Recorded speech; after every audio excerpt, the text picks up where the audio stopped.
Hello everyone and welcome back. Today I'm going to go over the now craftable new rocket sidearm from Act 2 of Echoes, which is of course Aberrant Action, the solar rocket frame sidearm that we've just now gotten. Basically just going to go over, now that it is craftable, some of the things to look for while crafting this weapon, and yeah, I'm just going to go over some perk combos that I like. There's a few that I think are really solid on this.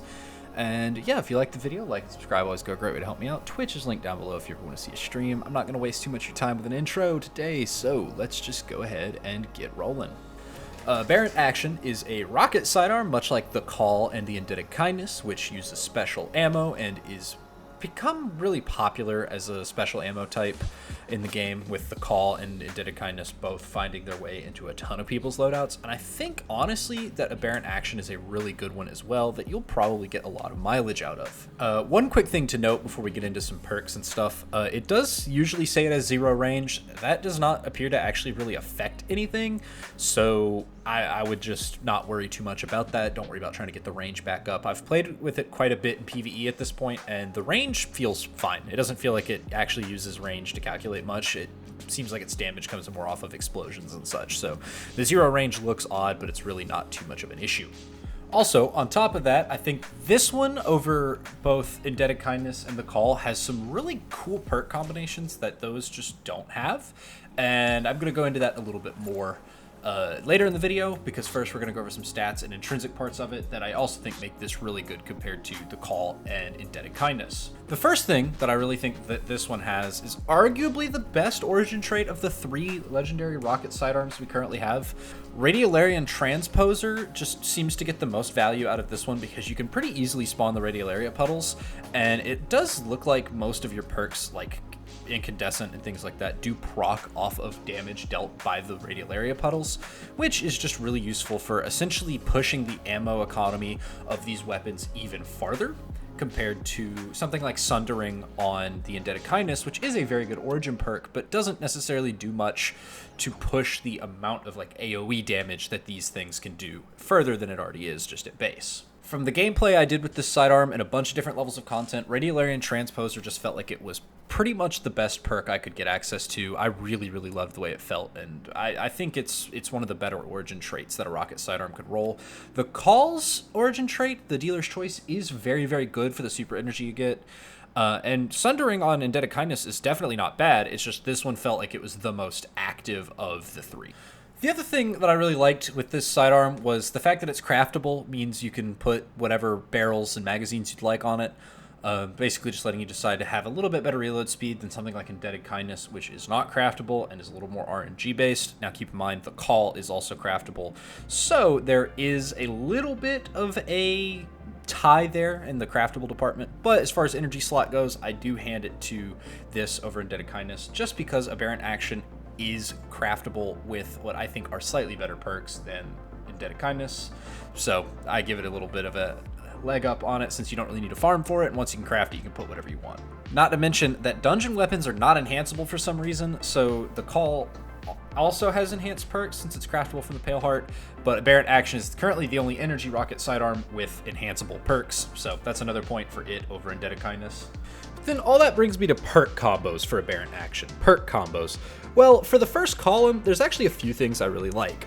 Normally, I'm not a huge fan of beacon rounds, just over perks like Lead from Gold, which the other 2 rocket sidearms do have, and therefore also push these weapons' ammo economy, which is already very excellent, a little bit further. That's just part of why I'm a bigger fan of Lead from Gold on both the Call and the Indebted Kindness. Now, Aberrant Action does not have Lead from Gold, so I think Beacon Rounds makes a much better case for itself. I don't think Beacon Rounds is bad on any of them, but I just think Lead from Gold is so good on the other 2 that I'd much rather have it than Beacon Rounds.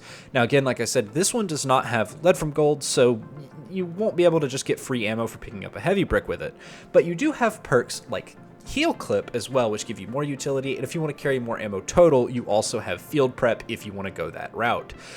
The thing is, despite the fact that this weapon does not have Lead from Gold, I think its 4th column perk option, especially Incandescent here, give it much more of a bump to some of its potential ammo economy than the other 2 have. just because Incandescent is so good at getting out a lot of damage in a large area that I personally really like the idea of running it with Incandescent, and I think it more than makes up for the lack of Lead from Gold in column 3. I personally have been using a couple rolls, mostly Heal Clip Incandescent for general use, but there is another one that I really like for my Titan, which is Pugilist and Demolitionist, because that lets my Titan get ability cooldowns back really quick. I know I recently did a video on some of the Titan build crafting issues we have, but one thing I like is the ability of Titans to get a lot of really strong neutral game abilities that are up very frequently, and this sidearm with Pugilist and Demo at the same time, I felt like did a very good job of helping enable that playstyle. Now, if you don't want to run Demo in that 4th column and you still want Incandescent or even something like Golden Tricorn, since you'll be using a lot of abilities, I personally think Pugilist on its own is really good for Titans specifically, and other classes can use it too, but running Prismatic Titan with the triple consecration build, I really liked having Pugilist just to help get my melee cooldown back up even faster, as opposed to a couple builds where you would not really be using that. In general, I do think Golden Tricorn is another really good damage perk. I personally run Golden Tricorn on the call for a lot of damage options, or sometimes on the call I even run One for All. It just depends on which crafted call I'm using. So Golden Tricorn here is obviously still really good. I just think that you are getting a lot of value out of Incandescent regardless of what you're deciding to run as your subclass here, just because Incandescent is really good at chaining burn damage and explosions, and like I mentioned earlier, it does have a little bit of synergy with Radiolarian Transposer. However, I think Aberrant Action is a really straightforward weapon, and I want to do a little bit of a video soon on Rocket Sidearms as a whole, kind of similar to the Titan video, but less of a here's the problem with and more of like here's a why it's good kind of thing. So I might do that in the future, and this is a weapon that I definitely think is kind of pushing the top end of what so far our special ammo Rocket Sidearms are able to do. It's really good. I absolutely love using it so far. I've been using it for some attempted solo Liminality GM runs. I've been using it for a few other things, and it's just a rock solid sidearm. I have absolutely no real complaints about it. And yeah, if you liked the video, found it helpful, like and subscribe go a very long way to help me out. I really was impressed with the engagement that the last video got. I uploaded it and then I went on vacation a couple days later, and I came back to seeing something like 70 plus comments on it, despite only having around 3-ish thousand views at the time, which was, I felt really cool to see the amount of discussion that prompted. I love to try and answer comments, but there were way too many on that for me to read them all. But yeah, I was very happy to see that, and there'll be more soon. I'm starting to try to get back to working more consistently on some Destiny stuff, and yeah, some streams are going to be coming back too, so if you want to see those, Twitch is always linked down below. I will not keep you guys any longer than needed, so thank you all. Have a great rest of your day. Good luck farming your red borders for Aberrant Action, and I will see you all next time. Later, everybody.